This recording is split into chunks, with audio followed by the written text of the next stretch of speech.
Welcome to the Green Tea Bakery. I'm your host, Christine, and in this Green Light Path series, I interview entrepreneurs, creatives, and overall ambitious people about their dreams and goals, to then interview them again in 3 years and see the progress. Stay tuned to see the journey unfold. Hi, everyone, and welcome to another episode of the Green Tea Bakery. I'm your host, Christine, and this is episode 2 of the Green Light Path series, where I interview incredible people around me in their current life stage to then revisit and have another interview with them in 3 to 5 years and see where life takes them. And this is really exciting. It's like the Billie Eilish Vanity Fair interview series. I hope to do this with people in my circle. And today I'm here with a very dedicated and smart woman, queen of quantitative finance, but also my dear friend who is really funny and adventurous person and someone who takes incredible pictures, especially when she travels. It's Jacqueline Zhao. Welcome. Is there anything you want to add to your introduction that I missed? Well, I'm just very flattered by all this introduction. You are truly amazing, and I'm very, very grateful for you. And honestly, every conversation we always have, I feel like I'm always so inspired and recharged after it because it's just so interesting bringing different perspectives. And I love the way your brain works and the things you say. So I'm very excited to see where this conversation will go as well. So to begin with, like a warm-up question, what is something that brought you joy today? Today, I think just arriving today because I just came back from a 2-week long vacation. And this morning, when I went to work, I was just super confused. I forgot which floor my office was on, and I was just super clueless. And I'm just glad that, even though I was so disoriented this morning, I made it.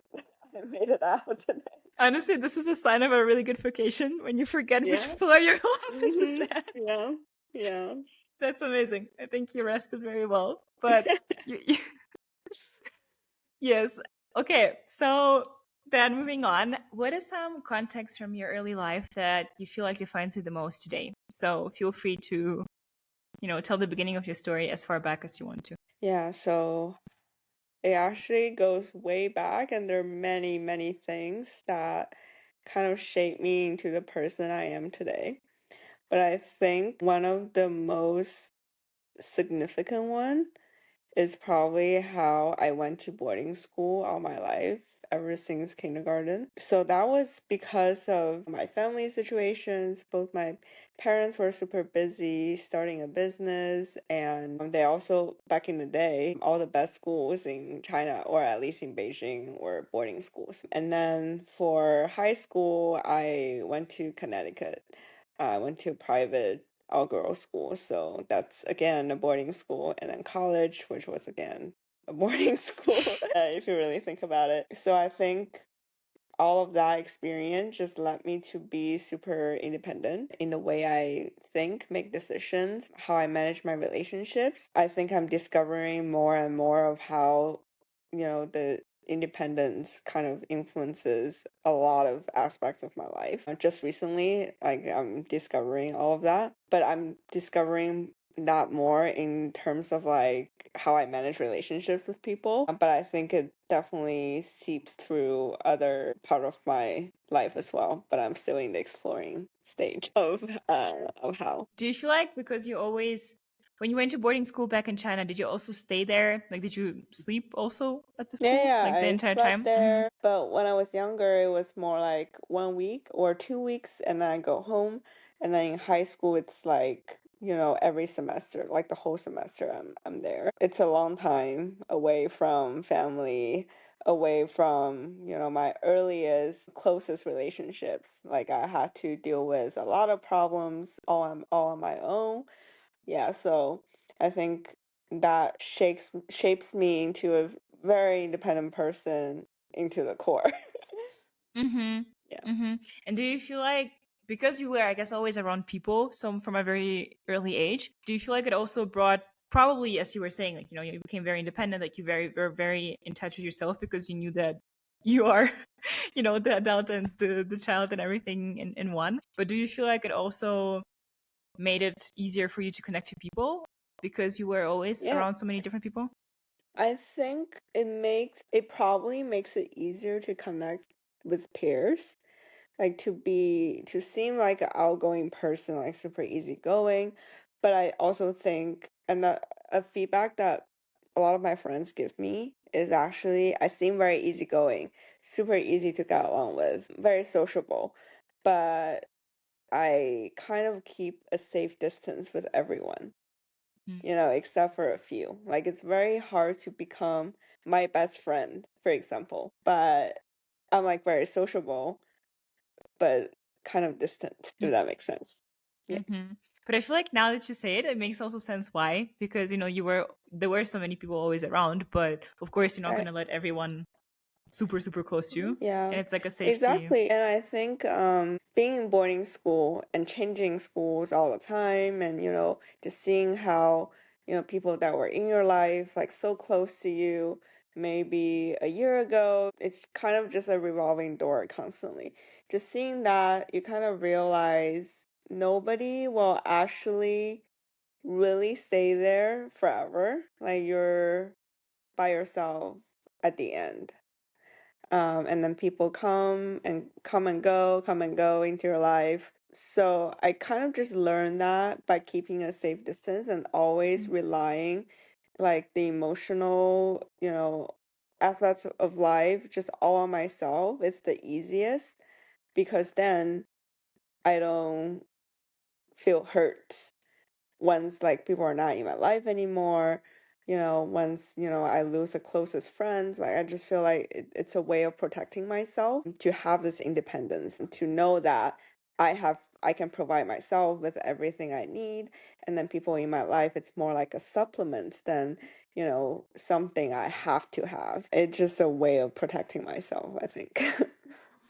Yeah. But do you feel like throughout the years and with time, you were able to build closer relationship with people? If yes, like what had to change within you in order to realize? Because I think a lot of people have this that, they would love to have very close relationship, close friendships in their life, but I think they have exactly what you're saying about the fear of letting people into too close and too much. So how did you work through this? Because I mean, from my perspective, I feel like you have, some really good and close people in your life. So Yeah. what did Yeah, you of do in order course to do it? I do. It's very few. I think what people are reflecting to me is more of like how I am to, the general world. Mm.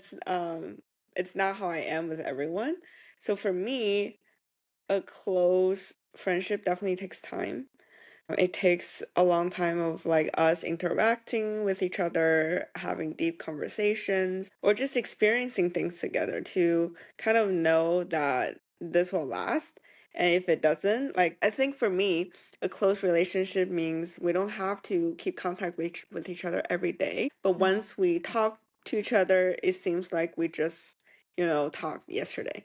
It's that kind of connection.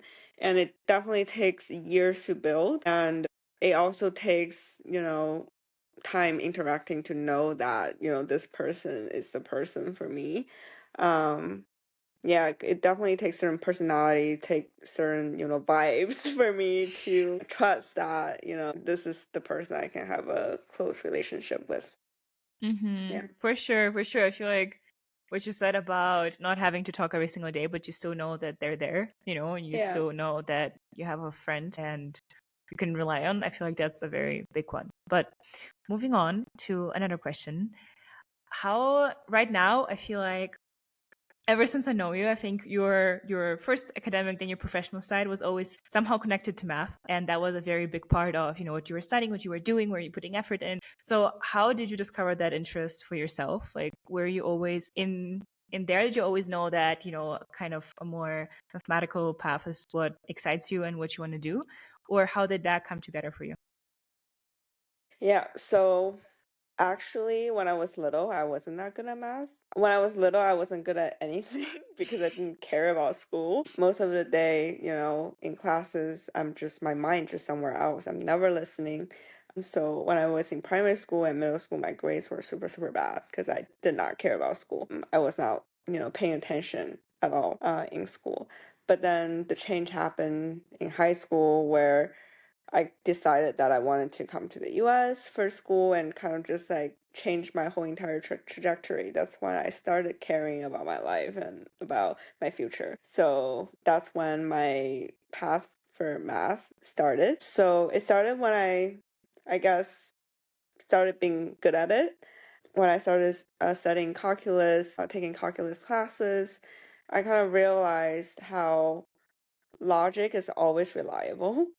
Because where I grew up, my family, the country that I'm from, a lot of times it's unclear what's right and wrong. People always kind of have this reasoning that sort of changes or kind of manipulates the reality or the truth. So I just kind of felt insecure about that kind of reality. Like I feel insecure being in an environment where you can argue like right versus wrong. But the reality is a lot of times things are like that. The reality is like that. Reality is just not reality. It's a chain of events that can be completely interpreted differently by different people from different perspectives. Even our memories are super malleable. You can, your subconsciousness is always changing your memory. Like nothing is reliable. So it's not like, really where I grew up or, where I'm from. It's just the fact about the world. But I guess it might happen more where I come from, or, like people maybe tend to do that more instead of like sticking to a solid, one way road of reasoning. So that's when I started, loving math or loving the clear or like the certainty of solving math problems. There's like clear reasoning, there's right or wrong. So that's when I started like finding comfort in this subject to kind of know that there is an answer. So that gives me a lot of like security, makes me feel grounded. I just almost like feel unsafe without math. So that's why I always stuck to it. And I don't think I'm like a brainiac that's super good at math or naturally, like a genius in math. I never thought so. I always thought I'm actually kind of behind in math than everyone else. That's like my mindset all the time when I'm learning math. I always think of myself as an underdog who's like unprepared, not talented, and I'm just like keeping up with everyone else through hard work. I always have this imposter syndrome, and I'm still exploring my path with math constantly, all the time. I constantly, question myself how good I am at math, and then keep conquering my doubts with grades or like with good results. So that's being, how I've been sticking to it, just proving to myself that I can do it. But at the same time, I really love it because I love being focused in problem solving and solving puzzles. I Yeah. love this, how you said that, like, you always feel like you're not there, but also in a way, I feel like you always hit new highs and new kind of things that for a long time you feel like, this is so difficult, I don't know if I can do it, but then you do. So do you feel like it is actually helping you, this mindset of, oh, like, I'm not at the top, like I'm on the underdog here? Like, do you feel in a way this is helping you get to those highs, or like how do you, I how to think perceive it? everything has pros and cons. Hmm. The pro is that, I always see like what's not enough and I keep fighting for better. So I keep, I guess, changing my bottom bar. I keep elevating my bottom bar. But also when I'm in the process of, problem solving, like doubts in general or self-questioning or imposter syndrome, I find it kind of detrimental Mm. to your progress sometimes, because instead of like actually focusing on solving the problem itself and improving, you waste a lot of energy questioning yourself. Mm-hmm. And when in the middle of solving a problem, instead of like solving the problem, your mind, allocate maybe 50% of the energy questioning if you can actually do this. And I think, I find it more efficient. I find myself doing my best when I just forget, I'm bad at it, and I just do it. And I just genuinely want to solve the question. I genuinely care about the problem, and I just forget about myself.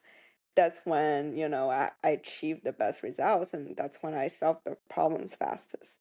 Honestly, I can relate so much to this when you're sometimes in the middle of something and then you're like, wait, but am I good enough to do this? Instead of Yes. using your brain power and your time to actually do it, you start questioning the entire thing. I can really, really relate to this because I feel like it's something that I do also a lot. And yeah, exactly. Like imagine like if all the brain power and time would be put towards actual action and not thinking about yourself. And exactly, and I think if we take ourselves out of the equation in a way and just do it, and then afterwards you can be like, hey, I did it. Like, yes, like that was hard, but I did it. Yeah, I Yeah. think it's actually such a beautiful way to see it. Yeah, I'm still struggling with it. I'm still struggling with it, but at least we recognize this problem, and then we just gotta, have um a self check, and then try to stop ourselves when we find us in that kind of situation. No, Yeah. for sure. Same is also something I'm finding a way of dealing with because I feel like especially when I'm in a very like emotional state, like right before my period or I don't know, like something else happened, I feel like I'm very like sensitive and those that's when I start the most in the middle of doing something. I start thinking about me doing it instead of just the task and the thing that needs to be done.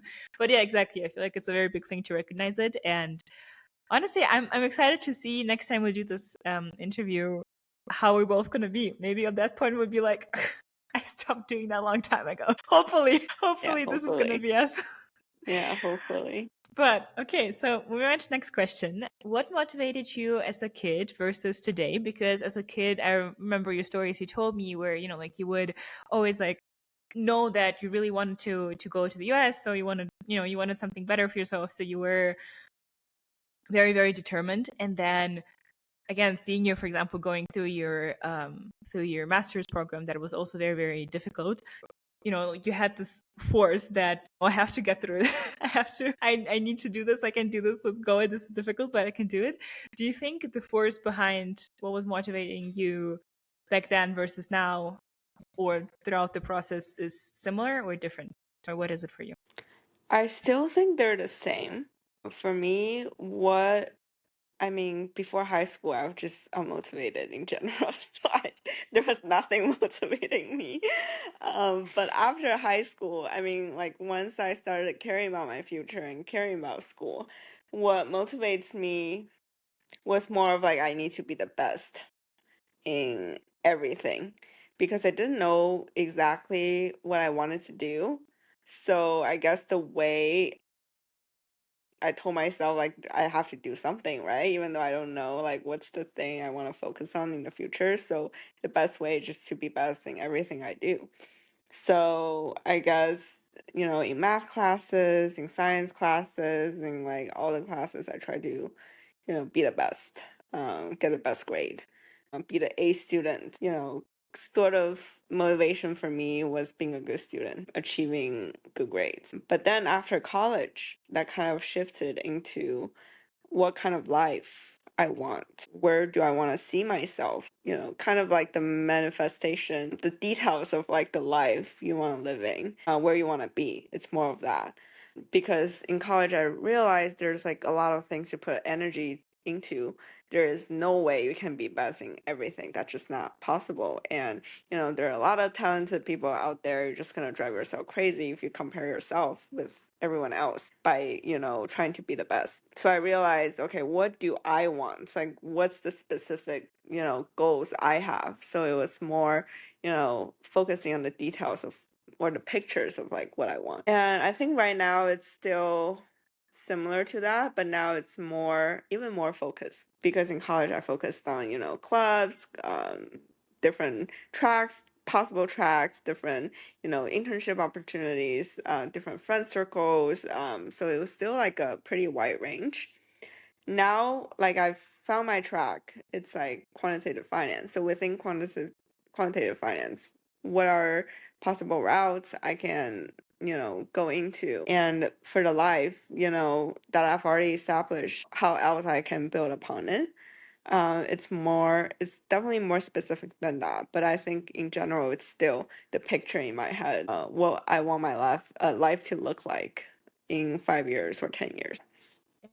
to see how it shifted for you from being like particular, like I need to be the best at everything, you know, like I need to have the best grades to be, you know, the best in every single area. It became to then actually realizing, you know, like why I'm for what, you know, for what particular things. Like, yes, this is my focus. And yeah, I think that's a very cool way of seeing how it went and how it also transferred from, as you were saying Yes. before, not caring Yeah, at I all. think realizing like how your realization changes, it definitely happens after a lot of suffering. Like you suffer and then you realize this doesn't work anymore. Like it's not the most efficient way for you to operate and it doesn't help you. It doesn't make you happy and it doesn't make you productive.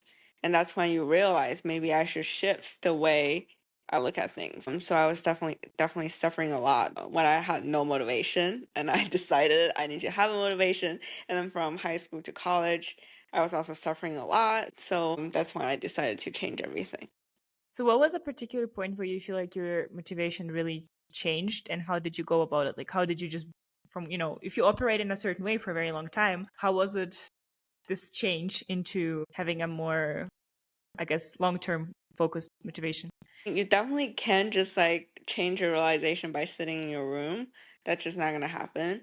I think the realization kind of happened organically with, new environment, new people, new experiences, and then also reading a lot, watching, materials online about just life, like hearing people's advice. So it definitely takes your own kind of effort to recognize or realize things with new experiences. It's like I don't think realization can really happen on its own without reading or actually experiencing the world.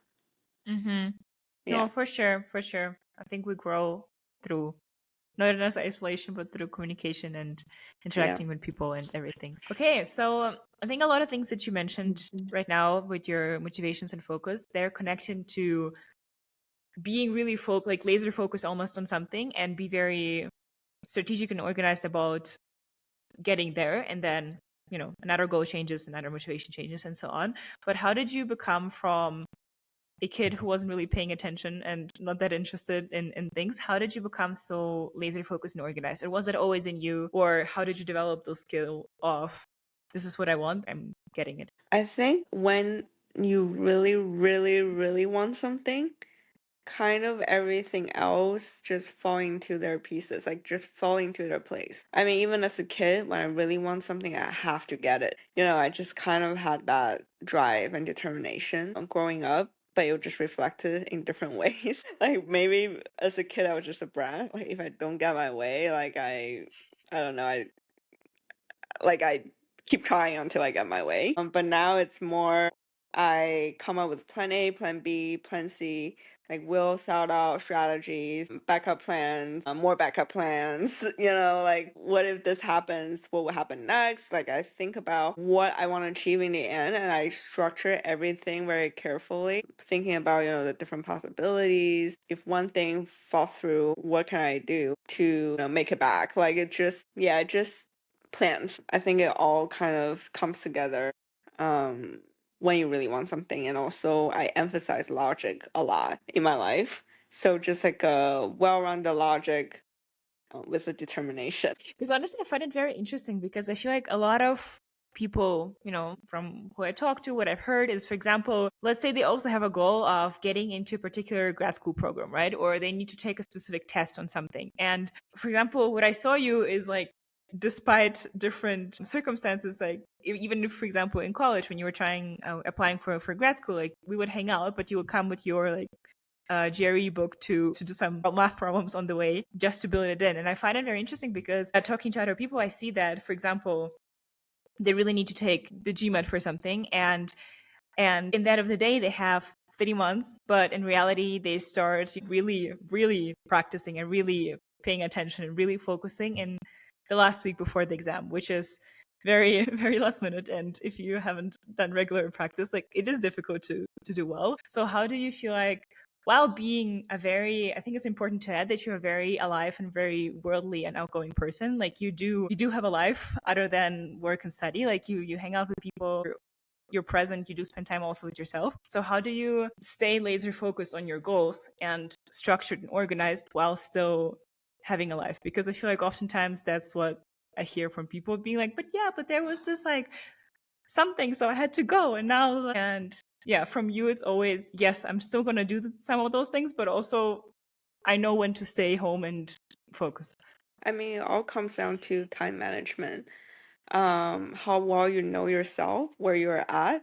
Like, if you know that you still need a lot of practice, you gotta, allocate more time to practicing rather than, hanging out with people. So it's time management and priority. So you always have to have a priority list, like what's most important for you at the moment, and your time management kind of comes after that. Even though, like, what I tell myself is, even though all these things seem separate, hanging out with people, practicing your, GRE problems or whatever, like, you're still the same person. Like, you're one person doing all these different things. And sometimes you don't need to be in different settings to be doing those things.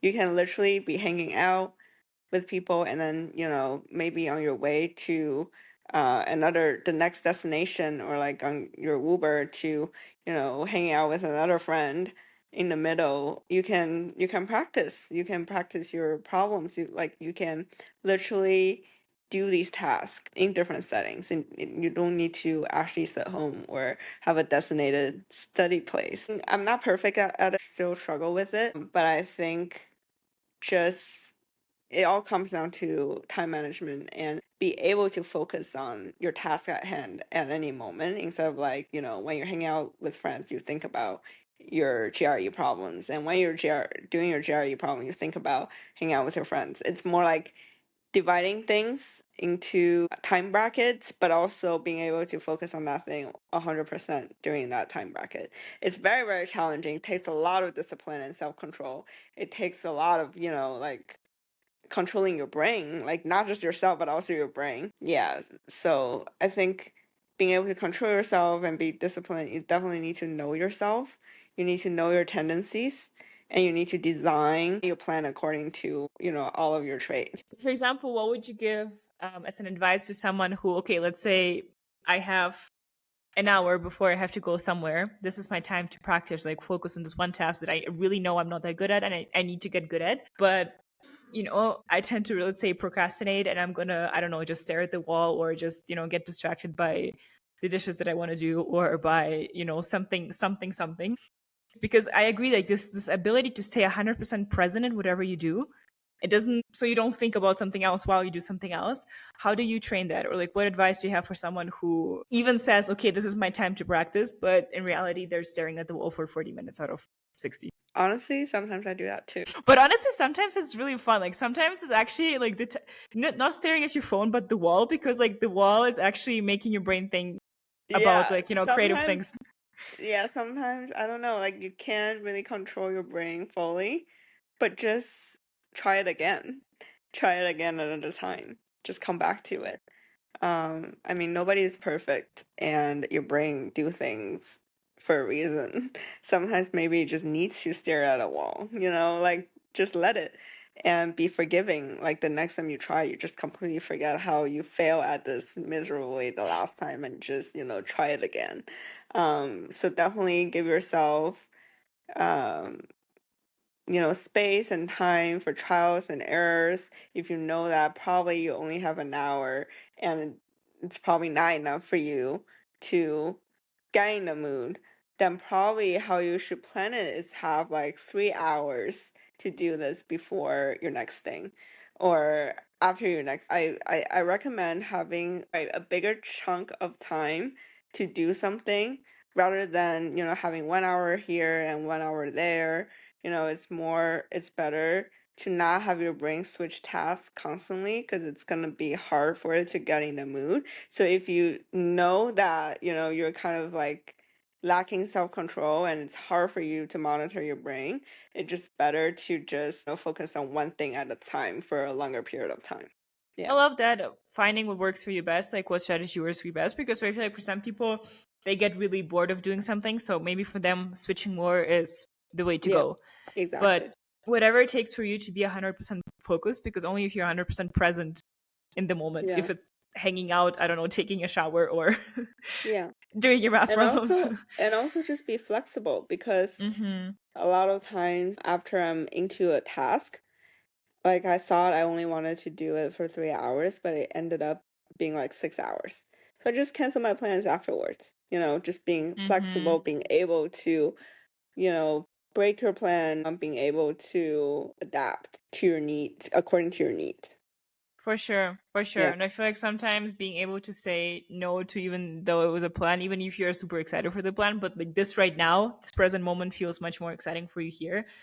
Just, yeah, feel comfortable saying no to those other plans. I agree. That's a very Yeah. big one. But moving on to my next question. Did you always want to move from home to a different place or different country? Was it always your dream? And if yes, where was your dream? Or wasn't it that much geographic? Maybe it was just the type of life you would be having? Or what was the driving force?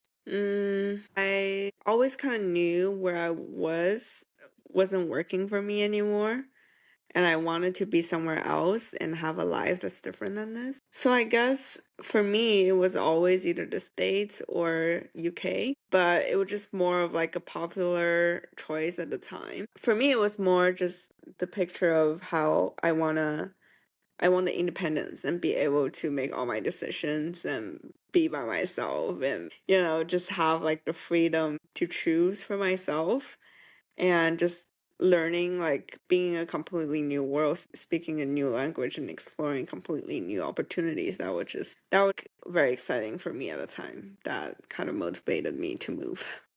So it was always you knew you will go, but where Yeah. particularly it just kind of came together.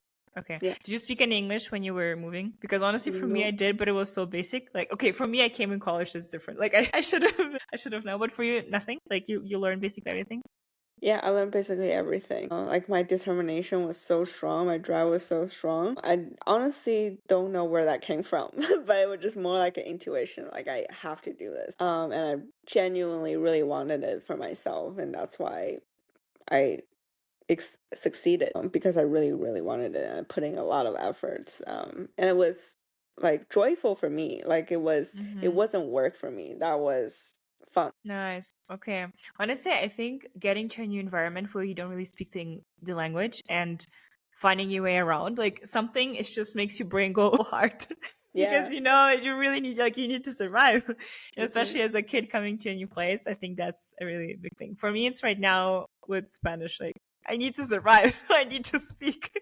Yeah, I think that changes your brain chemistries, like Mm-hmm. with new language, with the new world, like a lot of your logic changes, a lot of your brain, neuron connections form, it's very exciting. It's very, Yeah. very healthy to put yourself in those type of Yeah. situations Yeah. regularly, just to, Yeah. yeah, see something life differently. Mm-hmm. Okay, moving on. Who inspires you the most in life right now? That's a very difficult question. I think everybody inspires me. Everyone I see at work, good or bad. People, in my family, good or bad, like everything inspires me.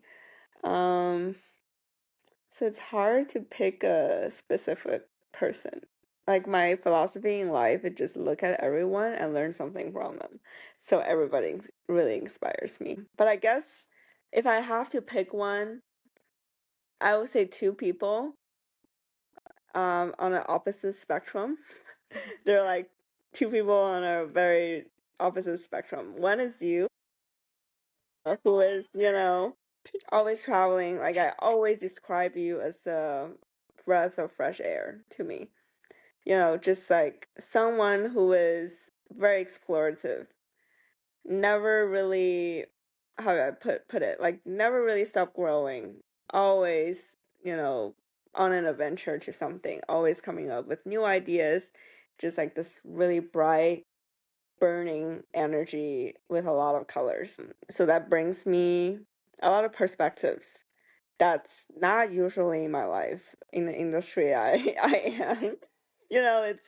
It's very different. It's just like a very encouraging energy and example I want to see in my life to kind of help me keep going, and to know that, they're just like bundle of energy somewhere out there. Maybe she's in Mexico like this month, and then she will be in Paris, next month. You never know where she is.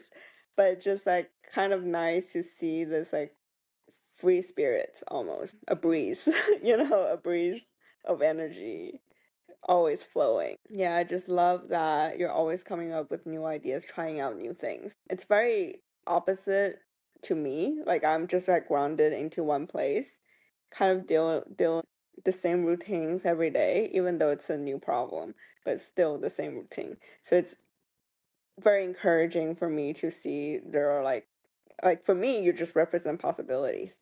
You just represent, flexibility, um, and possibilities, and it's good for me to see, and it energizes me to see whatever you're doing. And then on the opposite spectrum, you've met him. Who inspires me the most is Oliver. He is this amazing quant researcher who graduated from the same program I was in, and now he is in a hedge fund in London, and he's probably one of the most impressive people I've ever met. He's like the most hardworking person I've ever met, and he's also so kind. In my mind, there's just nothing he can do, and he always like, even if he's not working on things related to his job, he will be learning something on his own, on like MIT open coursework or something. Like he's always pushing himself and learning new things. But he's always, I don't know, probably not as explorative as you. He's more just like very focused on one thing and putting the hard work and seeing the progress. He has maybe like, he started from ground zero, but you can clearly see his progress to level 10. I don't think that's something most people can do. A lot of people start at zero, they have no idea how to get to three. And then even if they get to three, it's hard for them to get to five. But for him, like he can get from 0 to 10. Like he can stick to it, he has a determination, and he gets it done. But at the same time, everything has pros and cons. He probably misses out other things in life, but it works for him, and I don't know, just seeing how he does it all, how he loves learning. He's like you, but in a more specific way.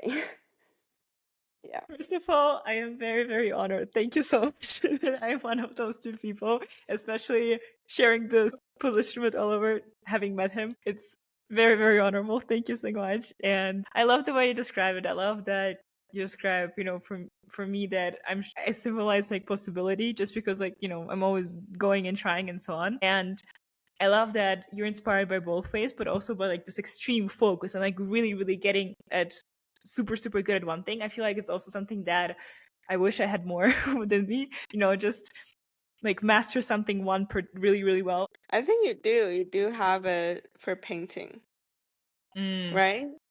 It's you do have it. Yeah. I feel like that's true. I think that's something I've been literally always doing since I'm Yeah, 4. Like that's exactly. like the one thing. That's true. That's the one thing I You stick only through. need one thing. You only need one thing. Yeah.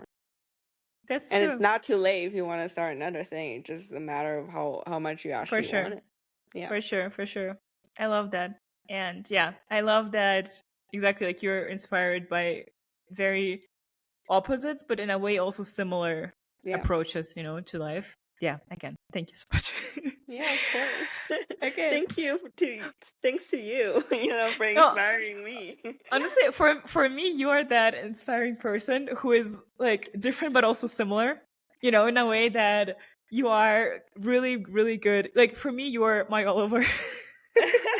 Who is really good at what she does and is always growing. But also I love that for you, like you're so open to life and so open to new perspectives. And I think in the summer we also talked a lot about like how important it is to talk to unlike-minded people, but unlike-minded, to elaborate, people who do things just like work in a different field, are experts in something else, like do something else. So of course, like value wise maybe you're Yeah. like-minded, but day-to-day things you're different, and how, yeah, and I feel like you really embody that, learning and always seeking and so on, while being super good and very grounded in what you do. I think you are very like heart and open-minded.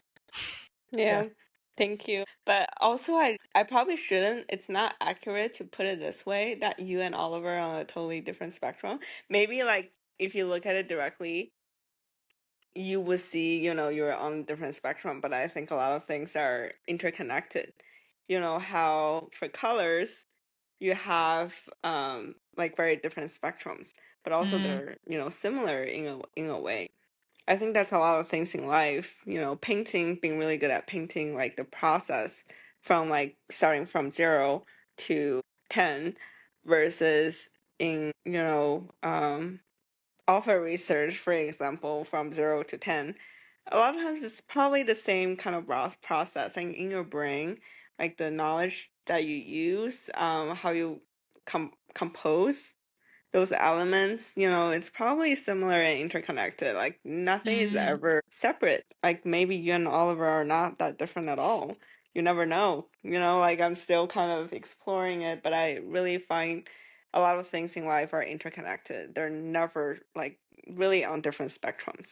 for sure. I feel like it would be so Yeah. interesting to do like, I don't know, like a brain study of, like put me really in my element, put him really in his element, and do like a brain study, like what is really happening there. Yeah. Because honestly, I agree. I feel like it feels like it's a curve, like very, very different. But I feel like if you lay the curve flat, like it's just like a question of left to right, but it's like the same, like there is something similar in it. And actually, it's a very interesting conversation. It's so easy to think that being laser focused on one thing and just really perfectioning it and really being really good at this, which I feel like is a super, super important skill to be able to do.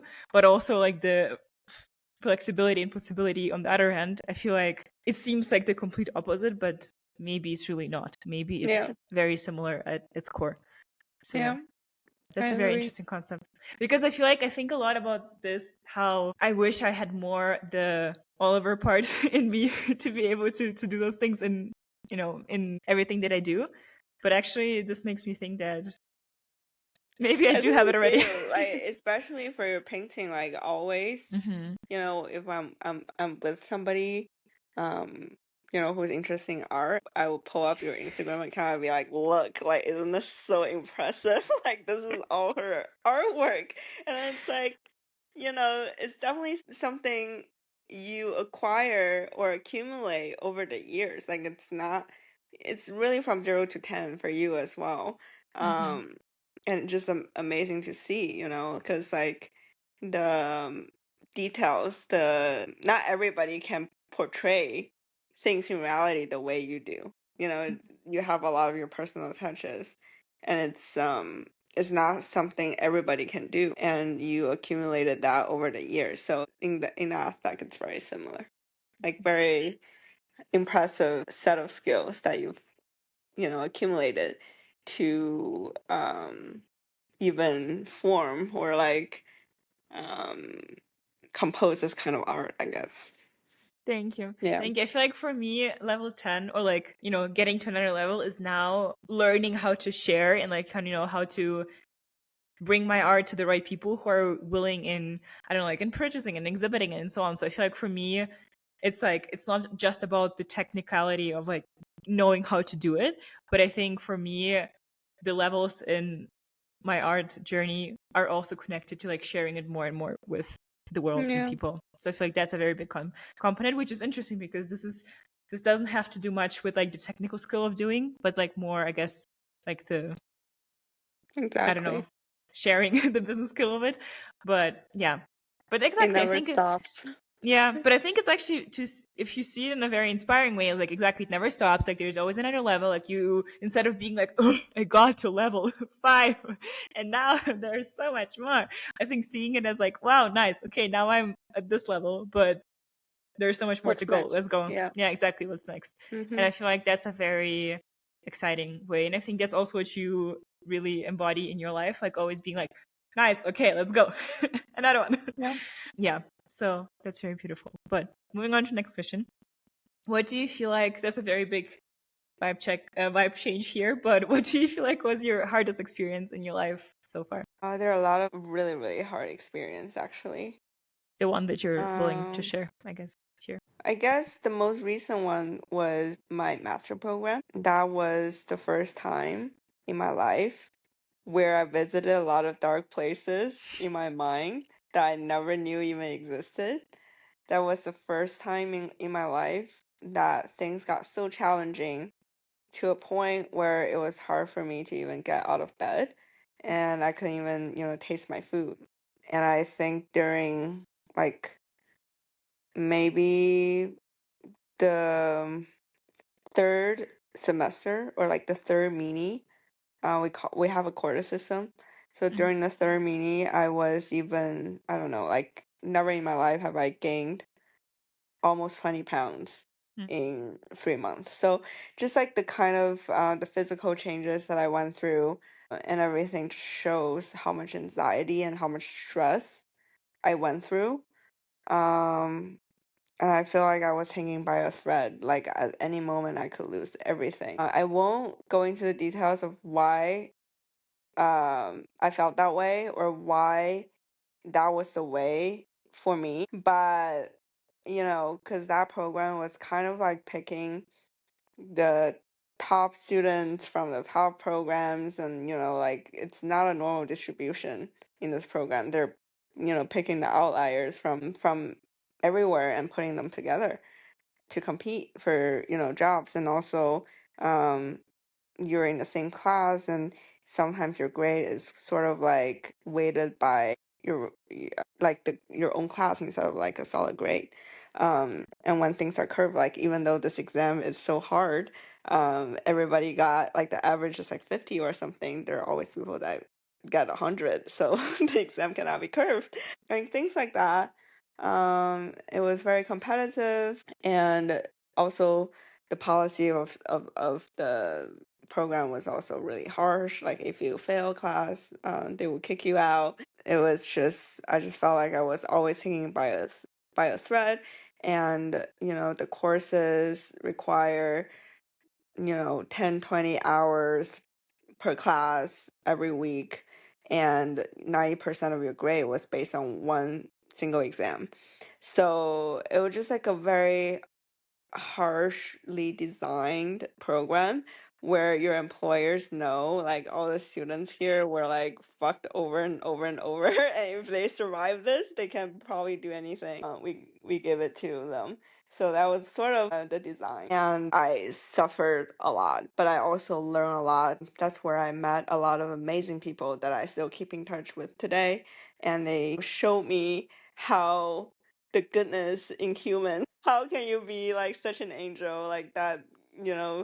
Just really impressed me of like how kind people can be and how supportive and helpful they can be to someone that does not really matter to them, but they can still just be kind and, give you a hand when you're absolutely like falling and tripping and like every step you take. Yeah, so that was very hard. But from that experience, I learned, or I just gained the confidence that I've done this before, I can do it again. Like anything that coming to my life that's hard, I know I can conquer it. Like even if I fall, I can, get up again. So that experience definitely gave me the confidence, and it definitely toughened up my edges and brought up my tolerance level. So anything else that's hard to me before might not seem that hard anymore after experiencing this. Yeah. So, yeah, thank you for sharing how this felt to you. And honestly, I don't know really people other than you who I personally know from before. Well, now I know the people from your program, but like before, I don't really know anyone else who would be able to go through this. And especially like for you personally, how that journey went. That was extremely, extremely difficult. And what do you feel like helped you the most to just, be able to go through something as difficult in your life? Do you feel like, I mean, externally or maybe like yourself, just disbelieve that, I just gotta do it? Or what was it for you that in those dark moments you were like helped you to continue and pushing through? I think I always just thought about one step at a time.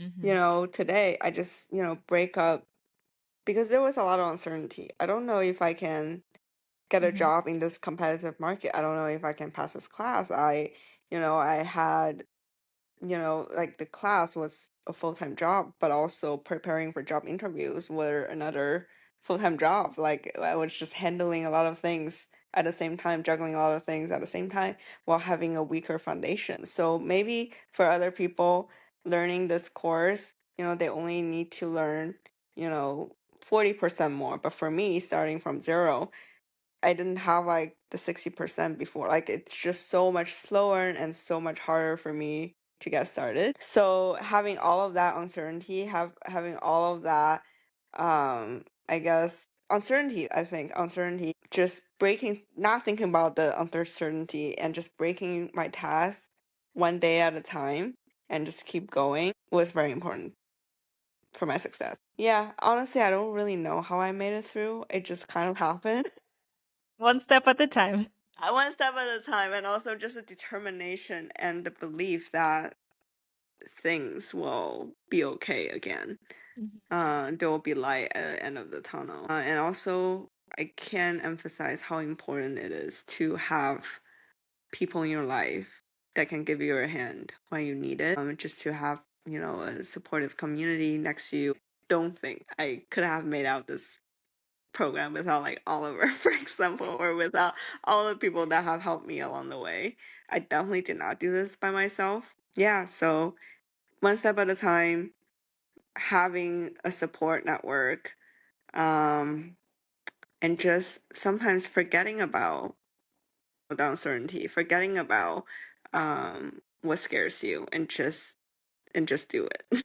I think it also goes like circles back to what we said at the beginning. Sometimes, like when you do it, forget about the you who is scared, the you who's overthinking. Like not in a way like forget about yourself in a negative way, but in a positive way. Just don't think about all the details. Just like one step at a time. Just do it Yeah, instead of being overwhelmed by exactly. everything that can come.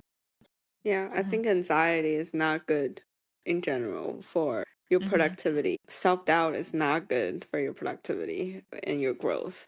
Um, I mean, recognizing the information those emotions give you and just focus on the technical. Like, don't focus on the emotion, more of just like the facts. Like, why am I anxious? Like, what is it telling me? But Hmm. not really focus on the emotion or just getting stuck with the emotion. Hmm. Hmm. I Yeah. think I think for me it was something big that I realized like it's okay to acknowledge the emotion by like accepting that it's there. And I Yeah. feel like by not accepting it's there and not trying to fight against it, but be like, oh yeah, like yes. I feel like it actually goes away faster than if you're trying to just like ignore and push it away. But by being like, yes, like it's there, whatever, moving on. It's Yeah. much actually easier to move on when it's like, yes. Yeah. And it's important to talk to people, like having Mm-hmm. friends, and talk to people, get it out, digest it.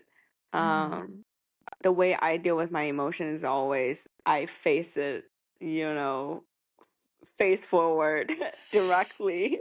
It's like running over me like a big bus. Like it hits me really, really hard at the moment, and I Mm-hmm. cry it out. I have, 100%. I show my 100% reaction, and then after it's gone. Like Mm-hmm. it just gone. I think it also connects to what you said about being 100% present with everything, even like with the, the emotion, with everything, just like 100% there. Yes, like big cry Yeah, session, moving on. And if you need another yeah, one, just have your other cry session. No, yeah, for sure, because otherwise it just builds up so much. And then, yeah, it's not good for your productivity. It's not good for your anything. You yeah. need to face your emotions. Exactly. I Yeah. love that. I really, really love that. Okay. So then the contrast of this, what was your happiest experience or moment in life? I mean, I'm sure there are multiple, but like something where you're like, this filled me up with so much joy. Honestly, 2024 has been a pretty good year for me. I started my full-time job, my first full-time job. I finally have the freedom to have free chunks of time just for myself. So I started playing squash again.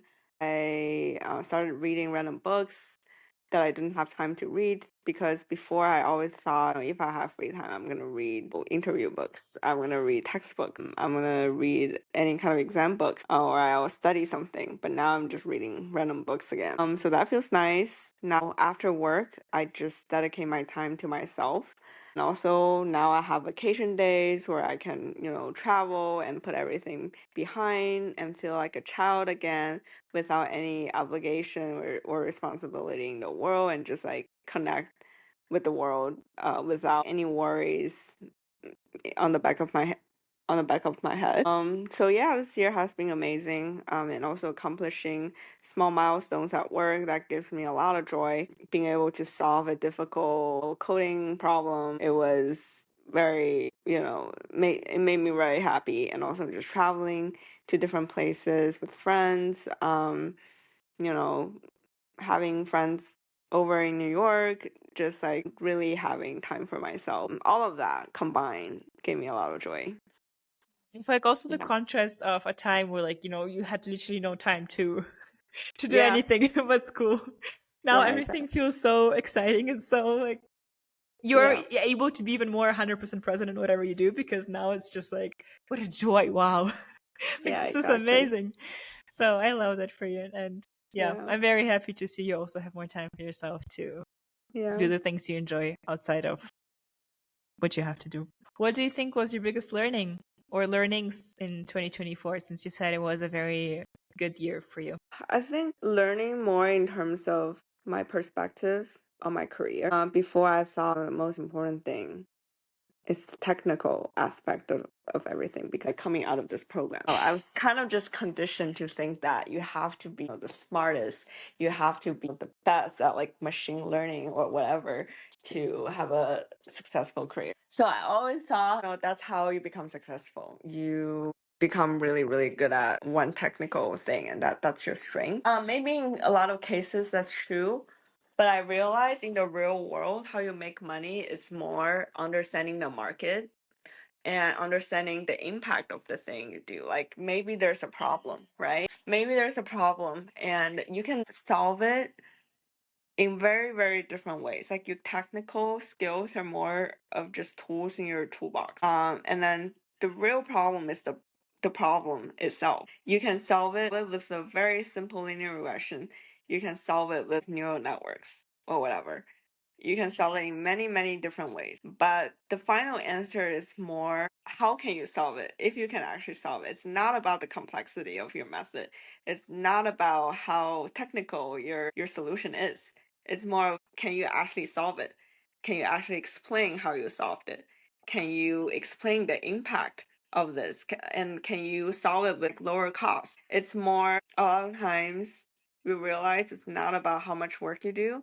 A lot of times it's about how you market your work, how you find the impact of, potential things. Like maybe one project, it's very complex, but it's tied to very little revenue. But another project, it's like tied to a lot of revenue, but uh, not much time, like not much time or energy need to be put in it. It's not very technical. Like a lot, you definitely want to focus on the one type with more revenue.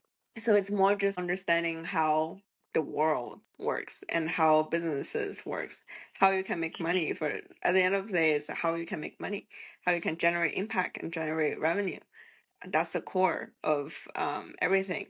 Even when it comes to, a very quantitative job, that's still the goal you strive for. Yeah, so that's my biggest realization. It's not about how technical things are. It's still about how this world works and how you apply your tools. It's never about the tools themselves.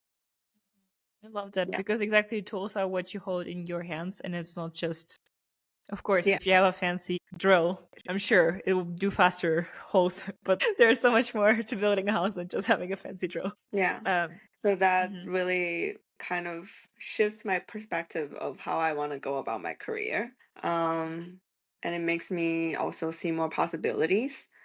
Um, yeah, so I think that was a very valuable lessons, and that will definitely help me adapt, to my new strategies, adapt, my ways around, my next goal.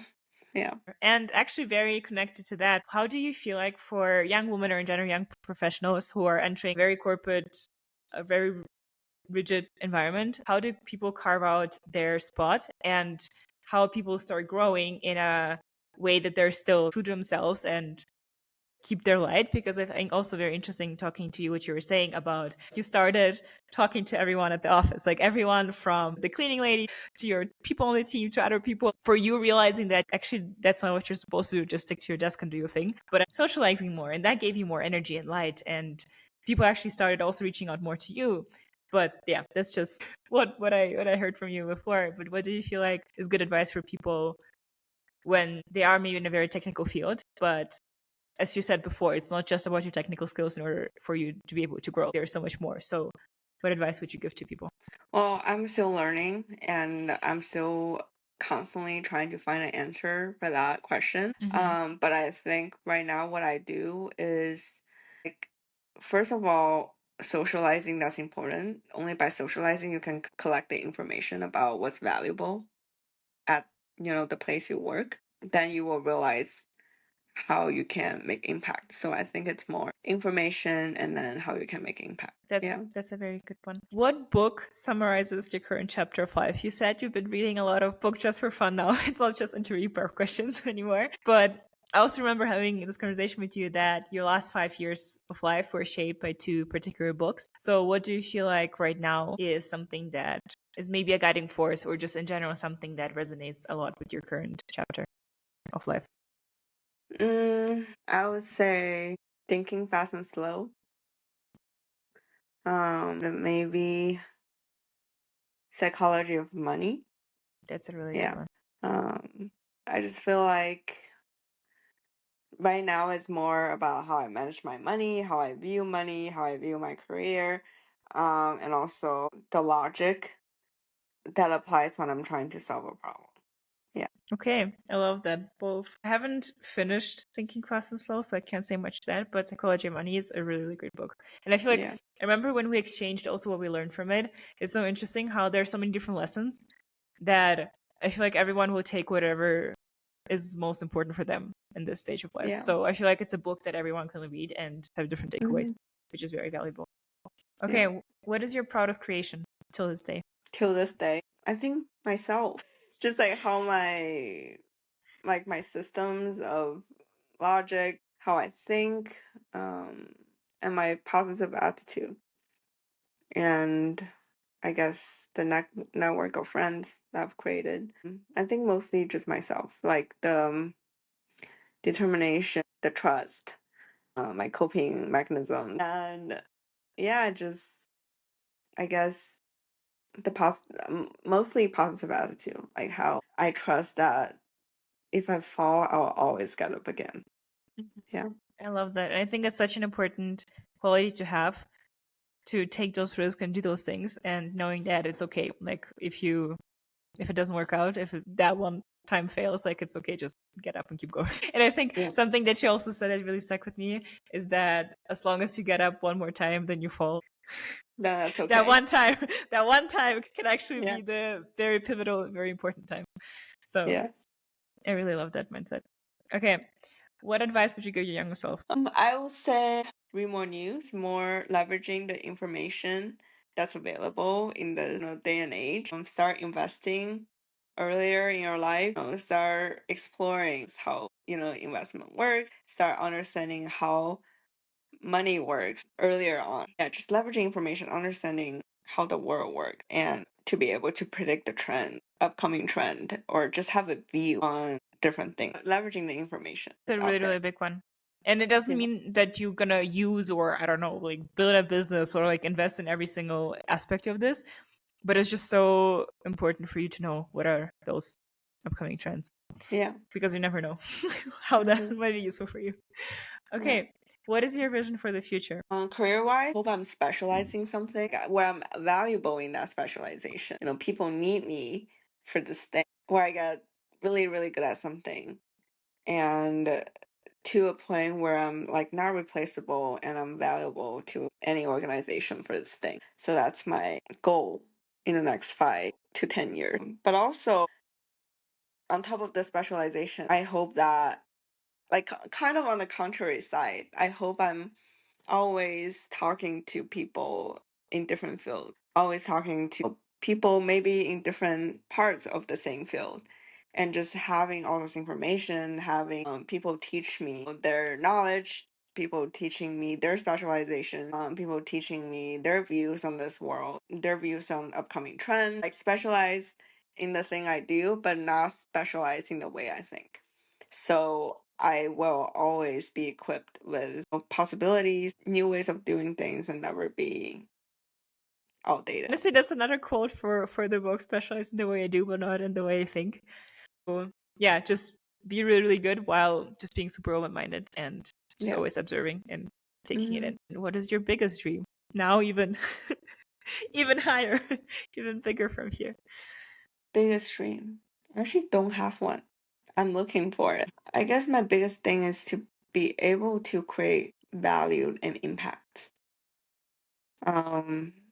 in some way or another, either to an organization or to society or just, to this world. Like some kind of contribution, some kind of impact and value. That's my biggest dream for now. Okay, I love that. Creating value in different aspects of things that you do. Okay. Yeah. Advice for yourself in 3 to 5 years. Advice for myself in 3 to 5 years. Kind of the same thing I would advise my younger self. Just, you know, immerse yourself in all those information. Learn as much as possible.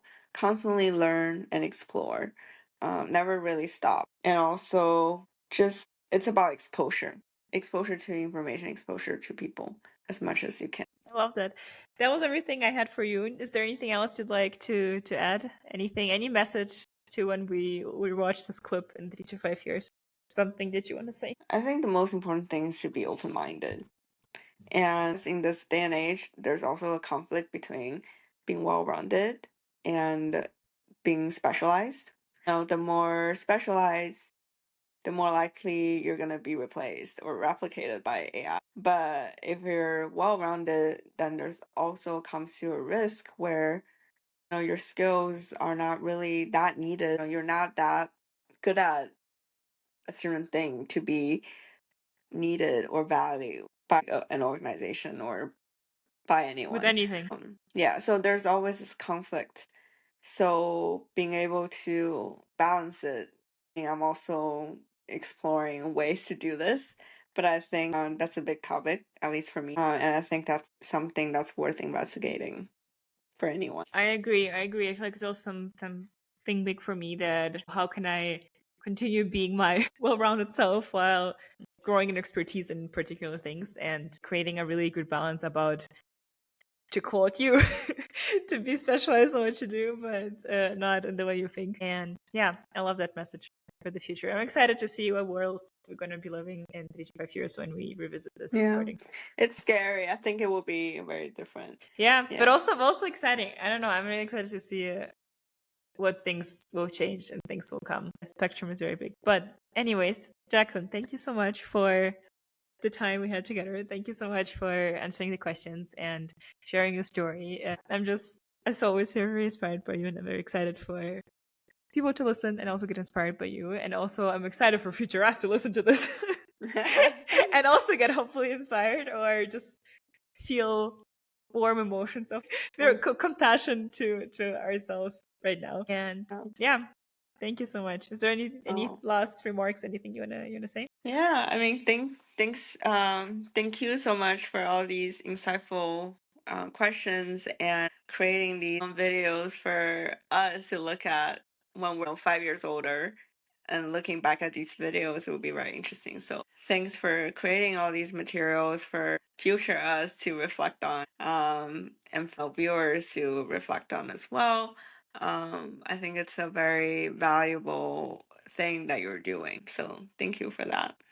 Thank you so much for being part of it. And yeah, excited for the next episode in 3 to 5 years. Thank you everyone for listening, and I'll see you at another episode of the Green Tea Bakery.